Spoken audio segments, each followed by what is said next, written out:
நம்மை பொறுத்த வரைக்கும் இன்றைக்கு இருக்கக்கூடிய பாசிச பாரதிய ஜனதாவாக இருந்தாலும் சரி, அல்லது அதோடு இன்றைக்கு கூட்டு வைத்துக் கொண்டிருக்கின்ற, குறிப்பாக இன்றைக்கு எதிர்க்கட்சியாக இருக்கின்ற அதிமுகவை சார்ந்திருக்கின்ற பொதுச் செயலாளர் மாண்புமிகு எடப்பாடி பழனிசாமி அவர்களாக இருந்தாலும் சரி, இன்னைக்கு ஒட்டுமொத்தமாக தமிழ்நாட்டில் பேசப்படக்கூடிய ஒரே விஷயம் என்ன தெரியுமா?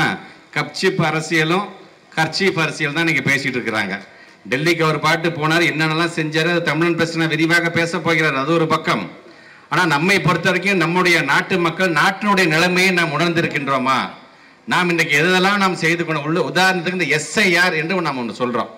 பீகார்ல 64 லட்சம் வாக்காளர்களை ஒரே அடியாக அதை நீக்கி விட்டார்கள் என்று நம்ம பேசுறோம், படிக்கிறோம். ஆனா உள்ளபடியே என்ன நடந்தது அங்க? ஆக 64 லட்சம் பேரை ஏன் நீ நீக்கிற அப்படின்னு கேட்டா, இல்ல நாங்க பீகார்ல நாங்க பார்க்கும் போதுதான் எங்களுக்கே தெரிஞ்சிச்சு, இவங்கெல்லாம் பங்களாதேஷ்லேருந்து வந்தவங்க, மியான்மர்லேருந்து வந்தவங்க, நேபாளிலேருந்து வந்தவங்க, அவங்களாம் தான் அங்கே நீக்கி இருக்கோம்னு சொல்றாங்க. ஆனால் நடந்தது என்ன? தேர்தல் கமிஷனை பொறுத்த வரைக்கும் எந்த ஊழியரையும் எந்த வீட்டுக்கும் அனுப்பிச்சு வைக்கல. இவங்களாவே உட்காந்துட்டு அவங்க சொல்றது என்னன்னா, எந்த ஊழியரையும் அவனை அனுப்பி வைக்காமல், அது சார்ந்து ஆராய்த்து பார்க்காமல், அது சார்ந்து விசாரிக்காமல் 64 லட்சம் பேரை நீ நீக்கிட்டியே அப்படின்னு சொன்னா, அவன் செஞ்சிருக்கிறது என்ன அப்படின்னா, அங்க ஒரு இடத்துல உட்காந்துக்கிட்டு, இதுதான் தேர்தல் கமிஷன் அலுவலகம் என்று அங்கே உட்காந்துக்கிட்டு அந்த பேரெல்லாம் படிக்கிறாங்க. இது வந்து இஸ்லாமிய சமுதாயத்தோட பேர் என்ன, கிறிஸ்தவ சமுதாயம் இருக்கின்ற பெயராக என்ன இருக்கின்றது, தாழ்த்தப்பட்ட மக்கள் என்று சொல்லக்கூடிய ஒடுக்கப்பட்ட மக்களுடைய பெயர்களெல்லாம் எப்படியெல்லாம் வருகிறது என்று பார்த்து அதெல்லாம் ஒட்டுமொத்தமாக நீக்கிடுறான். சரி, இது தெரியாமல் சில பகுதியை சார்ந்துக்கின்ற பொதுமக்கள், என்னப்பா நம்ம ஏரியாவுக்கு இன்னும் இந்த தேர்தல் கமிஷனை சார்ந்தவங்க ஆட்கள் வரவே இல்லையே என்று நேரடியாக அங்கே போய் பார்த்தாதான், அதையும் ஒரு பத்திரிகையால் அதை படம் பிடித்து போட்டிருக்கிறார். போனாதான் தெரியுது அவன் எப்படி திரும்ப ஆள் சேர்த்துட்டு இருக்கிறான். இவங்களாவே ஒரு 10 பேர் உட்காந்துட்டு ஏதோ போலியான கையெழுத்தை போட்டுக்கிட்டு அந்த வாக்காளர்களை சேர்த்துட்டு இருக்காங்க. ஆக பாரதிய ஜனதாவை பொறுத்த வரைக்கும் தேர்தல் வச்சோம் என்று சொன்னால் கண்டிப்பாக தோல்வி என்பது உறுதி என்பது இன்றைக்கு உறுதி செய்யப்பட்ட பிறகு இன்னைக்கு அவங்க செய்கிற வேலையெல்லாம் பார்த்தீங்கன்னா தேர்தல் கமிஷன் தான் கையில் வச்சுக்கிட்டு செய்கிறாங்க. இது இந்த எஸ்ஐஆர் அப்படிங்கிற ஒரு விஷயத்தை நான் சொல்கிறேன். நான் நம்முடைய பண்பாடாக இருந்தாலும் சரி, நம்முடைய மானமாக இருந்தாலும், நம்முடைய மொழியாக இருந்தாலும், நம்முடைய மண்ணாக இருந்தாலும், இதை நாம் பாதுகாக்க வேண்டும் என்று சொல்லும்போது அது சார்ந்து பல விதத்தில், ஏன் கீழடியை பற்றி நம்ம பேசுகிறோம், கீழடியில் 2 விதமான ஆய்வறிக்கையை நம்ம ஒப்படைச்சிட்டோம். நம்ம இன்னைக்கு வரைக்கும் நம்முடைய நாட்டினுடைய பிரதமர் அது சார்ந்த ஒரு வாழ்த்து செய்தி கூட சொல்லலை. ஏன் நம்முடைய தமிழ்நாட்டில் நாம் சும்மா 19 வருடம் சொல்ல, தமிழினம் என்பது எப்படிப்பட்ட இனம் தெரியுமா, எந்த காலத்திலிருந்து இருக்கு தெரியுமா, சும்மா சாதாரணமாக சொல்லிட்டு போகல, அறிவியல் சார்ந்து நாம் அதை நிரூபித்து காட்டியிருக்கிறோம். அதனால தான் 5000 ஆண்டுகளுக்கு முன்பே தமிழன் இரும்பை பயன்படுத்தி இருக்கிறான் என்கிற மிகப்பெரிய பெருமை தமிழினத்திற்கு உண்டு. ஆனால் அதை மூடி மறைக்க வேண்டும். தமிழினத்தை பற்றி பெருமையாக பேசிட்டே இருந்தால் அப்போ ஒட்டுமொத்தமாக தமிழ்நாடு என்ன சொல்றது அதுதான்ப்பா இந்தியா செய்ய வேண்டிய சூழ்நிலை வந்து விடும் என்கின்ற ஒரு பயம். ஆனால் நம்முடைய பெருமையை பேச விடாமல் எப்படியெல்லாம் அதை நசுக்க வேண்டும் என்பதை செய்து கொண்டிருக்கின்றார்கள். ஆக இன்றைக்கு தொகுதி மறுவரையறையை பற்றி நம்ம பேசுகிறோம். நம்ம முடிஞ்ச வரைக்கும் இன்னைக்கு பாண்டிச்சேரியும் சேர்த்து 40க்கு 40 எப்போ பார்த்தாலும் நம்ம ஜெயிக்கிறோம் பார்த்தீங்களா, அது அவங்களுடைய கண்ணை உறுத்துகிறது. சரி, இது எப்படியாச்சும் இந்த மக்கள் தொகை அடிப்படையை வச்சுக்கிட்டு இதை எப்படியாச்சும் குறைச்சிடலாமா என்கின்ற அந்த பணியை இன்னைக்கு செஞ்சுட்டு இருக்காங்க. ஏன் ஒரு பள்ளிக்கல்வித்துறை அமைச்சராக எங்களுக்கு வர வேண்டிய, எங்களுடைய துறைக்கு வர வேண்டிய ஏறத்தாழ 2000க்கும் மேற்பட்டிருக்கிற கோடி ரூபாய் இன்னைக்கு தராம அவங்க பதுக்கி வைக்கிறான்னு சொன்னா அது காரணம் என்ன சொல்றாங்க? ஏன் இந்தி படிச்சா என்ன, இந்தி படிக்கிறேன் நீங்க எழுதி கொடு, அடுத்த நிமிஷம் நான் பணம் தரேங்கிறார். அதனால்தான் நம்முடைய மாண்புமிகு தமிழ்நாட்டுடைய முதலமைச்சர் முத்துவேல் கருணாநிதி ஸ்டாலின் சொன்னாரு, நீ 10,000 கோடி கொடுத்தாலும் சரி என் கொள்கையை விட்டு அதை நான் வாங்க வேண்டிய அவசியம் இல்லை, என் பிள்ளைங்க நானே பார்த்துக்கிறேங்கிறார். கிட்டத்தட்ட 43 லட்சம் பிள்ளைங்களோட எதிர்காலம், கிட்டத்தட்ட 32,000க்கும் மேற்பட்டிருக்கின்ற ஆசிரியர்களுடைய எதிர்காலம். இந்த பணத்தில் இந்த சம்பளம் கொடுக்க வேண்டிய, சரி உன் கொள்கை எனக்கு தேவையில்லை, என் கொள்கை எனக்கு போதும் என்று இன்னைக்கு ஒரு மாநில அரசே அதை ஏற்றுக்கொள்கிறேன் என்று சொன்னால் அது நமக்கு நிதி நெருக்கடி தான், இல்லை என்று சொல்லவில்லை. அது யாருடைய பணம்? அது நம்முடைய வரி பணம் தான். நம்முடைய வரி பணத்தை நம்முடைய மாநிலத்தில் நம்முடைய தமிழ்நாட்டோட முதலமைச்சர் நமக்குள்ளாரே அதை பிரித்து கொடுத்துக்கிறோம் என்று சொல்லுகிறார். ஆக இப்படி எல்லா விதத்திலும் இன்னைக்கு நான் முன்னேறிய, இப்போ கூட நம்முடைய மாண்புமிகு தமிழ்நாட்டு முதலமைச்சர் செப்டம்பர் மாதம் ஜெர்மனிக்கும் லண்டனுக்கும் போயிட்டு வந்தாரு. இன்னைக்கு எவ்வளவு முதலீடுகள் நீ கொண்டு வந்திருக்காரு? ஏறத்தாழ 15,500 கோடி ரூபாய் முதலீடே நம்முடைய தமிழ்நாட்டுக்கு கொண்டு வந்து ஏறத்தாழ 17,600 பிள்ளைகளுக்கான வேலை வாய்ப்பை இன்னைக்கு உருவாக்கி தந்திருக்காரு என்று சொல்லும் பொழுது இதை பார்த்து நம்ம செய்யறோம். பார்த்தீங்கன்னா அது அவங்கள கண்ணை உறுத்துது. என்னடா எது செஞ்சாலும் திராவிட மாடல் சொல்லி நம்ம அடிக்கிறாங்களே, அறிவு சார்ந்து பேசுறாங்களே. தமிழ்நாட்டுக்கு உள்ள வந்துட்டோம்னா ஒரு டீ கடையில் டீ விற்கிறவங்க கூட இன்னைக்கு அறிவு சார்ந்து பேசுறானே, பகுத்தறிவு பேசிக்கிறானே. இது எப்படிப்பட்ட மண் என்பதை நாம் நிரூபிச்சுட்டு இருக்கோம். தந்தை பெரியார் நமக்கு தந்த மண், பேரறிஞர் அண்ணா, முத்தமிழர் கலைஞர், இந்த 3 பேருடைய உருவாக இருக்கின்ற மாண்பு தமிழ்நாட்டுடைய முதலமைச்சர் எப்படி எல்லோருக்கும் எல்லாம் அப்படிங்கிறத கொண்டு வருகிறார்.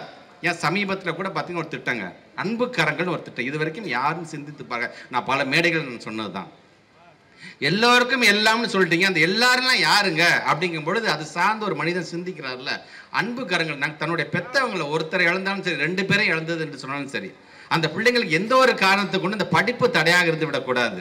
அந்த பிள்ளைங்களை படிக்க வைக்கிறது யாராக இருப்பாங்கன்னு பார்த்தீங்கன்னா அவங்க சொந்தக்காரங்க இருப்பாங்க, உற்றார் உறவினர்களாக இருப்பாங்க. அவர்களுக்கும் இது ஒரு நிதி சுமை தான்.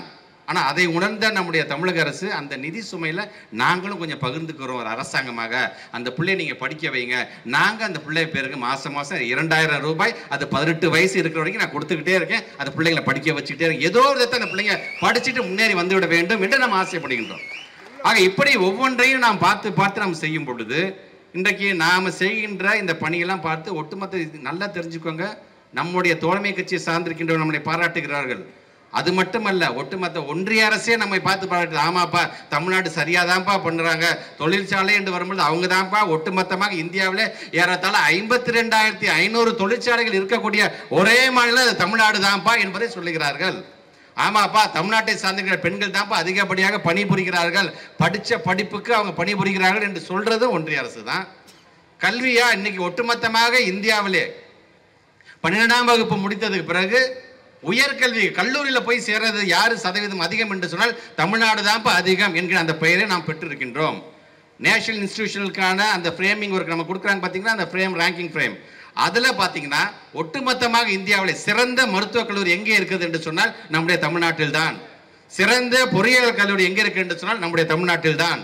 சிறந்த பல்கலைக்கழகம் எங்கே இருக்குது என்று சொன்னால் நம்முடைய தமிழ்நாட்டில் தான். இப்படி எல்லா விதத்திலையும் பார்த்தீங்கன்னா அறிவு சார்ந்த ஒரு சமுதாயத்தை நம்முடைய திராவிட மாடல் உருவாக்கி கொண்டே இருக்கின்றது. ஆனால் இதெல்லாம் பொறுக்காம நம்மை வஞ்சிக்கக்கூடிய அந்த ஒன்றிய அரசோடு இங்கே இருக்கிற போய் கூட்டு வைக்கிறாரு. அது எந்த விதத்தில் நியாயம்?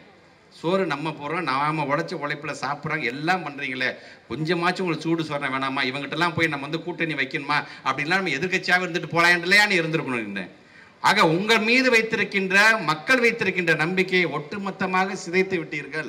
ஆக அதை எடுத்து சொல்ல வேண்டும், நாட்டு நடப்பை எடுத்து சொல்ல வேண்டும் என்பதற்காக தான் ஓரணியில் தமிழ்நாட்டினுடைய 2வது கட்டமாக இது போன்ற ஒரு விளக்க பொதுக்கூட்டங்களை நாம் நடத்திட வேண்டும் என்று சொல்லணும். இன்றைக்கு ஒட்டுமொத்தமாக எங்களுடைய திருச்சி தெற்கு மாவட்டத்தை சார்ந்த நிர்வாகிகள்லாம் சேர்ந்து ஏறத்தாழ இந்த 30 விழா இங்கே நடந்துச்சு பார்த்தீங்களா கரூர்ல, கிட்டத்தட்ட இந்த 30 விழால பாதி கூட்டம் இங்கே வந்து விட்டதோ என்று சொல்லுகின்ற அளவிற்கு கண்ணு கட்டிய வரைக்கும். அதனால்தான் நீங்க நம்முடைய அண்ணன் நேரு அவர்கள் பேசும்போது 9 தொகுதியில் போன தடவை ஜெயிச்சிங்களே, இந்த முறையும் ஜெயிப்பீங்களான்னு அவர் கேட்டாங்க பார்த்தீங்களா பத்திரிக்காரங்க. சேர்த்து நானும் அவரோட சேர்த்து ஒரு இந்த மாவட்டத்துடைய அமைச்சராக சொல்றேன், 9க்கு 9 100% வெற்றி பெற்றே தீருவோம் என்கின்ற உறுதிமொழியை ஏற்கக்கூடிய ஒரு நாளாக இந்த நாள் அமைந்திட வேண்டும் என்கிற விதத்தில் தான் இதை நாம் செய்து கொண்டிருக்கின்றோம்.